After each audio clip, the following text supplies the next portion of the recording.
ne choisit pas toujours notre destin. C'est face à une réalité parfois difficile que la vie s'ouvre à nous. Aujourd'hui, nous rencontrons Romain, dit Roro le costaud. À travers son histoire, il accepte de nous montrer la beauté d'une vie authentique. Ce cadeau, au premier abord empoisonné, ne se transformerait-il pas petit à petit en opportunité? Lorsque l'impossible devient possible, c'est les portes de la liberté qui s'ouvrent à nous. Alors, ceux qui pensent que c'est impossible, merci de ne pas déranger ceux qui essaient. Inspire your life. Inspire your life.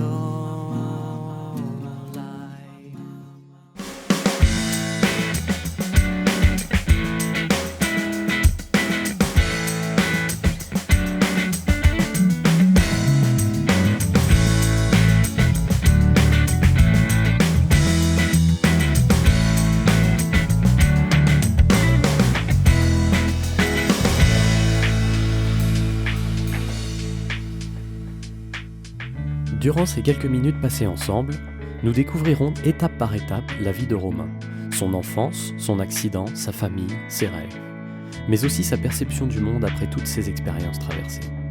Nous l'accompagnerons aussi durant un entraînement, et c'est tout au long de ce temps passé ensemble que Romain va nous montrer avec authenticité que la vie, c'est comme un grain de folie. Il suffit de trouver l'audace de l'aimer et de l'écouter pour la traverser en paix.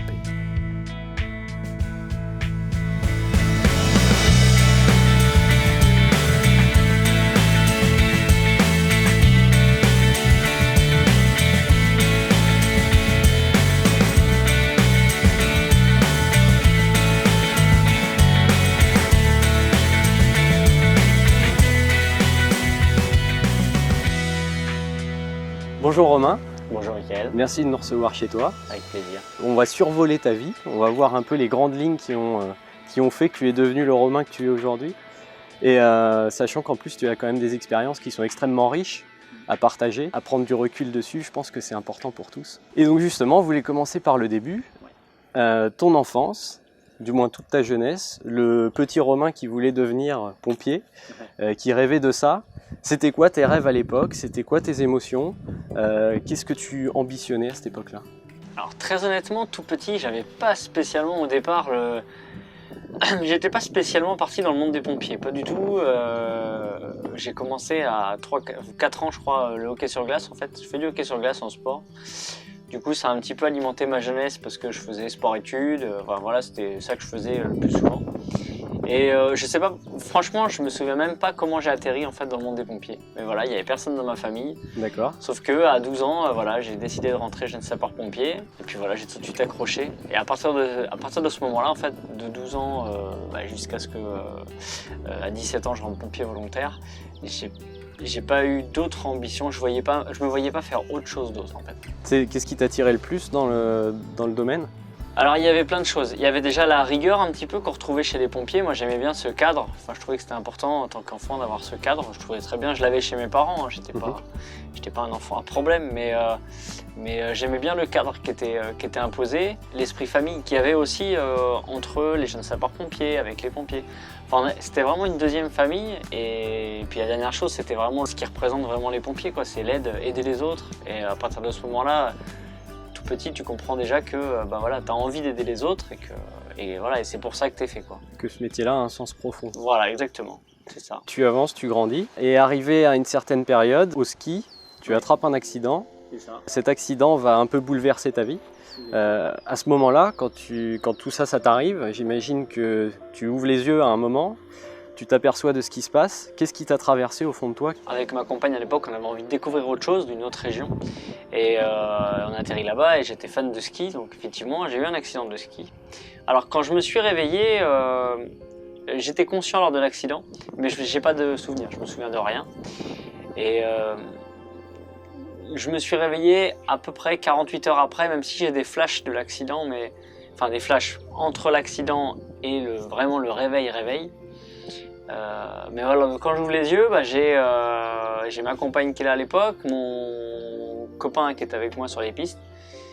Et en fait, je me réveille, je dis qu'est-ce que je fais là, qu'est-ce qui se passe? Donc je vois bien qu'autour de moi, les gens ont un visage grave quand même. Là, c'est à l'hôpital? Là, c'est à l'hôpital. Ouais, c'est à l'hôpital. Ouais, les gens pleurent, enfin pleurent, ouais, si, ont les larmes aux yeux. Alors, je me dis merde, là, je pense qu'il y a quelque chose de grave. Et voilà, et ma compagne de l'époque m'explique un petit peu, m'explique ce qui s'est passé, quoi. Voilà, donc bon, sur le moment, effectivement, tu prends un coup, mais je savais pas vraiment ce qui se passait, quoi. Après, je suis dans le lit, je sais pas si je pense tout de suite à essayer de bouger quoi que ce soit, mais je sens bien que y a quelque chose qui va pas, quoi. Les bras bougent pas, je bouge pas les jambes. Je me dis bon, il y a quand même quelque chose qui va pas là. Il y a un problème. Mais sur le moment, en fait, si tu veux, j'ai pas encore le recul de tout ce qui va arriver par la suite. Pour l'instant, t'es dans le flou, t'es dans le brouillard. Voilà, je vis dans l'instant. Je sais que, pour connaître pas mal de gens, que j'emmène à l'hôpital quand même, en tant que pompier. Voilà, on sait qu'il y a l'instant T de l'accident et puis après il y a une évolution, donc c'est tout récent. C'est tout frais, ouais. Voilà, c'est tout frais. Je sais pas encore ce qui va se passer par la suite. Ça évolue comment finalement par la suite après? Comment viennent tes émotions? Quelle est ta première émotion finalement quand tu prends réellement conscience des choses? Ben, c'est difficile à dire, mais la première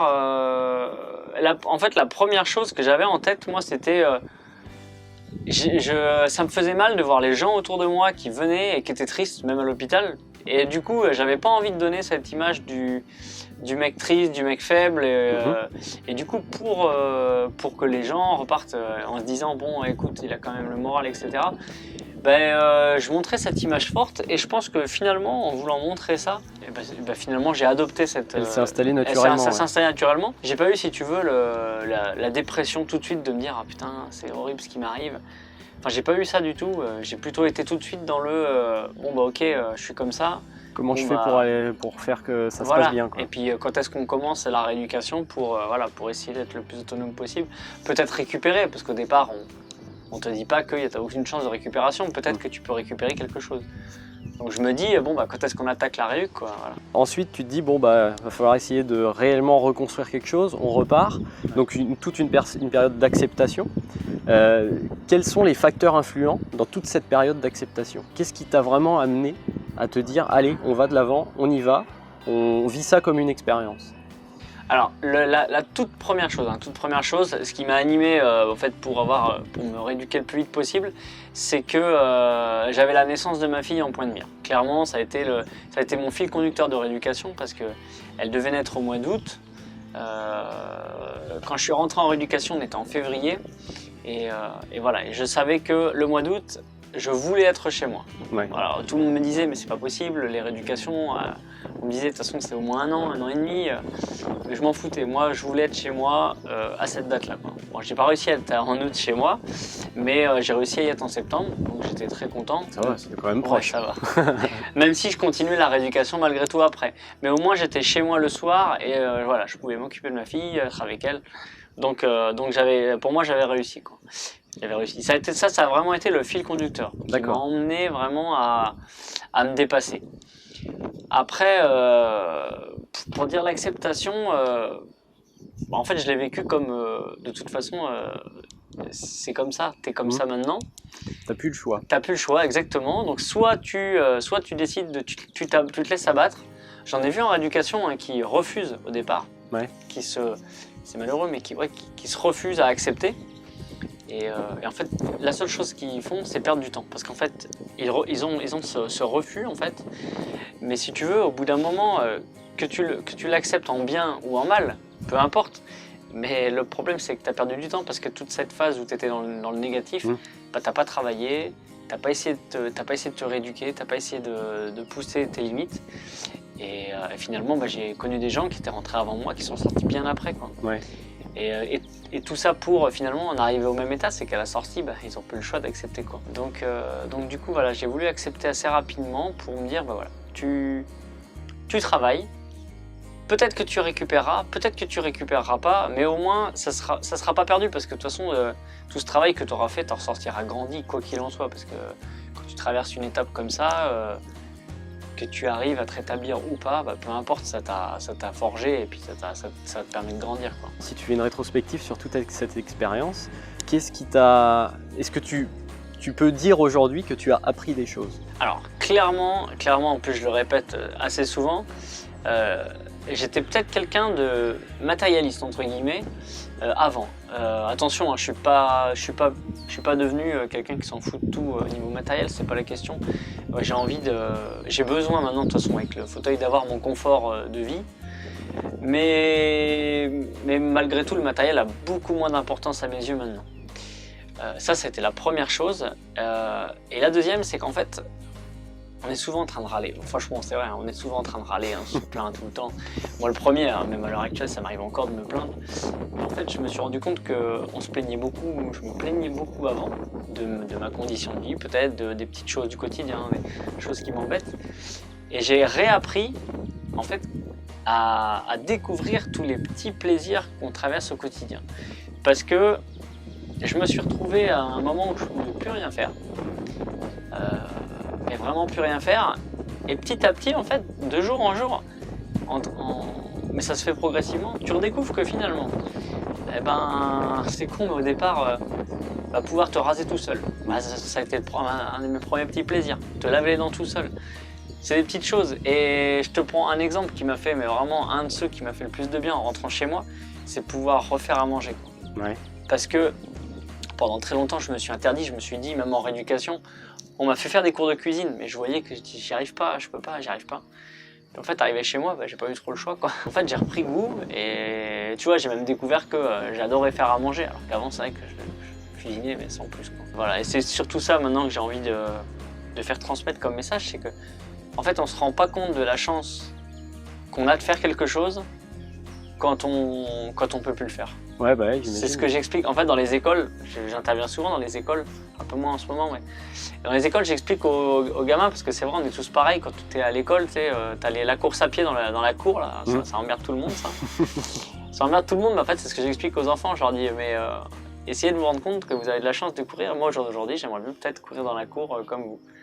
Et voilà, c'est des petites choses, une fois que tu l'as plus, tu te rends compte que c'était quand même pas mal. C'est à ce moment-là que tu te rends compte de l'importance que ça avait. Ouais, c'est exactement ça. C'est exactement ça. Et du coup, forcément, vu que tu es plus conscient de tous ces petits plaisirs, forcément, tu ouvres ton spectre de joie de vivre à mort, quoi. Bah oui, j'imagine. Justement, tu as un double équilibre, je pense, qui se crée, c'est-à-dire que toi, aujourd'hui, ça t'a quand même fait découvrir de nouvelles choses que tu n'aurais pas vues si tu n'avais pas eu ça. Ouais. Et puis à côté de ça, ça te permet de faire découvrir aux autres personnes des choses que eux peuvent faire aujourd'hui et que toi, par exemple, tu te dis attendez, mais regardez ce que vous pouvez faire aussi, c'est quand même bien. Et c'est marrant parce que j'avais pas du tout, au départ, je le faisais pour moi et j'avais pas du tout conscience de l'impact qu'avait mon histoire, en fait. Ouais. Et je l'ai découvert, c'est encore un peu hallucinant, des fois je reçois des messages, mais je me dis putain, mais j'ai pu apporter ça à quelqu'un, mais c'est génial, du coup ça me donne encore plus envie de continuer, quoi. Et donc justement, tu parles aussi que dans tout ce chemin, tu as envie de t'investir, déjà que tu étais dans un métier sportif, et en plus tu as envie de t'investir de plus en plus dans le sport, et peut-être un jour arriver aux Jeux Paralympiques. Qu'est-ce qui t'a amené à ça? J'ai eu de la chance, c'est qu'en fait en 2012, lorsque j'ai eu mon accident, il y a eu la période Londres 2012, des Jeux Paralympiques, qui était pour une des premières fois autant médiatisée. Ouais. Et j'ai pu regarder tous les Jeux, quoi. Quasiment tous les Jeux. Et c'est là, à ce moment-là, où je me suis mis à rêver, quoi. Je me suis dit, c'est ça que je veux faire, je vais être là, quoi. Parce que pour un sportif, moi j'aime le sport, j'aime bien la compétition, hein, clairement. Et je me suis dit, voilà, clairement le Graal pour un sportif, c'est ça, c'est les Paralympiques, les Olympiques ou les Paralympiques, peu importe. Mais voilà, donc clairement je me suis dit, maintenant j'ai un objectif, c'est ça, quoi. Et donc on va t'accompagner un petit peu dans tes entraînements. Ouais.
Roman, est-ce que tu penses pouvoir te présenter un jour aux Jeux paralympiques? Est-ce que tu l'envisages réellement ou pas? Alors, voilà, c'est pas parce que je me suis dit, je me suis lancé le projet, je fais les Paralympiques, j'aimerais faire les Paralympiques, que un jour, si je prends plus de plaisir, je dirais pas stop. Voilà, Et je pense que c'est cette richesse-là que ça t'a apporté aussi, cette expérience, c'est de mesurer ce qui est réellement important, c'est-à-dire entre ce qu'on fait paraître et entre ce qu'on vit réellement. Ah ouais, c'est ça parce que tu vois, au quotidien, tu as des gens qui me disent alors les Paralympiques, c'est pour bientôt. Non, c'est pas pour bientôt, c'est pour 2024. Et puis non, là pour l'instant c'est pas. Il faut que ça reste un plaisir pour toi. Voilà, exactement. Et moi, pour l'instant, je prends encore beaucoup de plaisir, j'en prends depuis le début. Voilà, et je pense pas perdre cette flamme, mais si un jour je perds la flamme, bah clairement, ouais, peut-être que j'irai pas au bout de mes objectifs, c'est pas grave, mais. Mais tu feras ce que t'aimes. Mais voilà, je ferai ce que j'aime.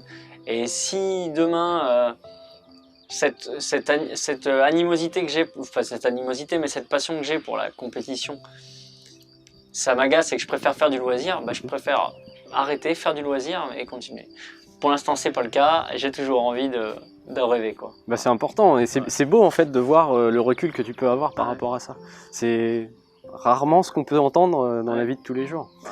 Ta vision du monde aujourd'hui, quand tu vois un peu ce qui se passe aujourd'hui, que ce soit sur le point de vue argent, sur le point de vue jugement, sur le point de vue stress, c'est quand même des points qui sont prédominants chez une grande majorité des gens au quotidien. Toi, qu'est-ce que ça te fait aujourd'hui avec tout ce que tu as pu vivre? Alors, clairement, il y a différentes facettes. Le côté argent, déjà, moi je suis confronté au quotidien à ce problème, et encore, j'ai pas à me plaindre, je travaille, je gagne bien ma vie. Mais je me dis que quand tu te retrouves dans le handicap, que tu te retrouves dans la situation par exemple où tu peux pas bosser, et ben t'es vite, on va le dire, t'es vite dans la merde. Parce que c'est très compliqué, le handicap, je parle vraiment du handicap, ça coûte très cher. On est un peu aidé mais pas beaucoup, faut vraiment se débrouiller pour tout, et pour les pauvres mecs qui veulent faire un peu de loisirs, sportifs ou autres, bah, ça coûte des fortunes. Et je me dis que clairement, au jour d'aujourd'hui, on est dans une civilisation où sans argent, tu peux rien faire, c'est malheureux. Mais tu fais rien ou pas grand-chose, quoi. Voilà, et clairement, tout tourne autour de l'argent. Donc, que tu aimes l'argent ou que tu l'aimes pas, t'as pas le choix, il t'en fout, quoi. Bah c'est triste, il t'en fout. Après, pour ce qui est le jugement, en règle générale, on est effectivement, on est dans une société où le paraître fait beaucoup, mais j'ai quand même bon espoir parce que là je retrouve un peu dans les réseaux sociaux, tu vois, quand même une évolution. J'ai l'impression de retrouver une évolution, de me dire que... certaine empathie. Ouais, exactement. Voilà, exact. T'as quand même des gens qui se retrouvent dans la merde du jour au lendemain, et grâce à un réseau social, grâce à une cagnotte par exemple ou autre, arrivent à s'en sortir. Et ça, je sais pas si... avant, il y avait cette solidarité, hein, avant Internet, tout ça, mais là, je l'ai exacerbée là maintenant. Ouais, voilà, exactement. Là, c'est plus facile de la partager, et du coup, j'ai l'impression que les gens s'impliquent vachement plus sur des causes, alors qu'elles soient internationales, nationales, mais ou des fois juste des petites causes locales ou des petites histoires comme ça du quotidien. Donc après, voilà. Moi, j'ai encore espoir. J'ai encore espoir dans le monde. Comme quoi les réseaux sociaux ont de très bons côtés. Parce que c'est vrai que c'est un peu tiraillé en ce moment. Mais il y a aussi le très mauvais côté, hein, voilà, par contre je ne le cache pas. Ouais, mais justement, il faut aussi peser le pour et le contre. Et c'est vrai qu'on entend très rarement parler des bons côtés. C'est vrai que c'est beau que tu puisses le partager un minimum. Ouais, bah si, moi honnêtement, je vois beaucoup de bons côtés dans les réseaux sociaux parce que voilà, je suis très présent dessus et je m'en rends compte, quoi. Je me rends compte de tout le bien qu'on peut faire et le bien que peut faire un réseau social quand même. Ouais. Qui porte bien son nom. Hein. Et donc, avec tout ce que tu nous as raconté là, si tu devais faire justement la rétrospective de tout ça, est-ce qu'aujourd'hui tu pourrais dire que finalement ta vie, elle est faite pour toi? Alors c'est une très bonne question. Hein. On m'a déjà posé la question. Ouais. Est-ce que si tu pouvais marcher, tu remarcherais? La question, effectivement, elle peut paraître un peu saugrenue. Au début, tu te dis, bah, bien sûr que oui. Alors, certes, honnêtement, si demain je peux remarcher, je me cache pas, ça serait oui, hein, clairement. Par contre, quand je parle remarcher, je parle remarcher normalement, hein, pas avec un robot qui me tient les jambes. Voilà, un exosquelette, pour l'instant, moi, ça m'intéresse pas. Je préfère rester en fauteuil. Et je dirais que je dirais que ma vie aujourd'hui, dans l'état actuel des choses, il y a forcément des petites choses qui m'emmerdent dans le handicap. Il y a des choses qui me plaisent pas. Il y a des choses qui sont compliquées à vivre. Néanmoins, en 7 ans et demi, j'ai fait peut-être 2 ou 3 fois plus de choses. 2 ou 3 fois, je dirais même plus que ça, même au moins 10 fois plus de rencontres qu'en 26 ans avant, clairement. Donc ça m'a apporté tellement de bonnes choses, l'accident, que c'est un peu compliqué. Je peux pas dire que c'est la vie que j'ai rêvée. Oui. Non, c'est faux. Mais il y a des très bons côtés. C'est faux. Par contre, il y a beaucoup de bons côtés et si j'ai tendance à faire la balance, eh ben, je vais dire que si je garde tous les bons côtés, forcément, ça fait vachement pencher la balance dans le sens où oui, aujourd'hui, ma vie, elle me plaît. Malgré ces petits côtés, comme pour tous, comme on voudrait tous un peu avoir ce qu'on n'a pas finalement. Exactement, Donc, exactement. Après, c'est sûr que demain, si tu me dis tu remarches, je te dis mais oui, vas-y, on fait ce qu'il faut pour remarcher.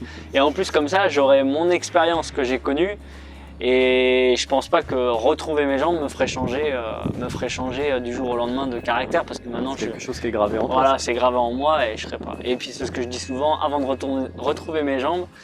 Il y a bien d'autres choses que j'aimerais retrouver, hein. Les mains et plein d'autres choses avant, donc voilà, moi c'est pas ma priorité de remarcher, quoi. C'est pas ce à quoi je pense tous les matins en me levant. Si tu faisais partie d'une autre planète et qu'on te donnait pour mission de passer un message à la Terre quand elle en a besoin, et en ce moment on peut croire qu'ils en ont besoin, qu'est-ce que tu passerais comme message? C'est pas évident ça, c'est pas évident. Si je devais parler aux habitants de la planète, je leur dirais que rien n'est impossible, que c'est une phrase que je dis assez souvent, les seules limites, ce sont celles que l'on s'impose, donc que ce soit le handicap ou le reste, hein, c'est pareil, valide ou handicapé, valide ou handicapé, c'est pareil, hein, il n'y a pas de limite, faut arrêter d'écouter ce qu'on dit, que ça tu peux pas le faire, ça tu peux pas le faire, si tu as envie de le faire, tu le fais. Ça c'est la première chose, et si je devais plus généralement parler à la planète entière, c'est ce que je t'ai dit tout à l'heure, je pense, c'est que essayons de se rendre compte de la chance de ce qu'on a pour pas la bousiller, quoi, tout simplement. Prendre conscience de ce qu'on est et de ce qu'on a. Voilà, de ce qu'on est, de ce qu'on a, et c'est peut-être des phrases un peu bateau, c'est peut-être un peu bête ce que je dis, mais la chance qu'on a d'avoir de l'eau qui coule au robinet. C'est pas spécialement bateau, voilà. Hein. Parce et que l'eau c'est de l'or et on n'en a pas spécialement conscience. Voilà, c'est ça. Il n'y a que dans des situations difficiles où on en a conscience. C'est ça. Et je pense qu'il y a des pays ou des personnes qui eux le savent que.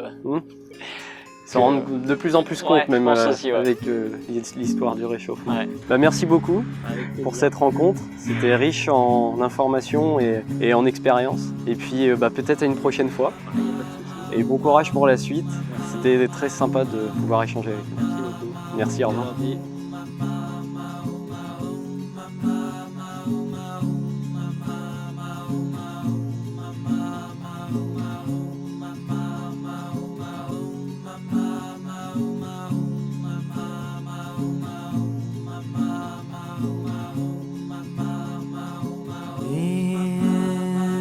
Inspire your life. Inspire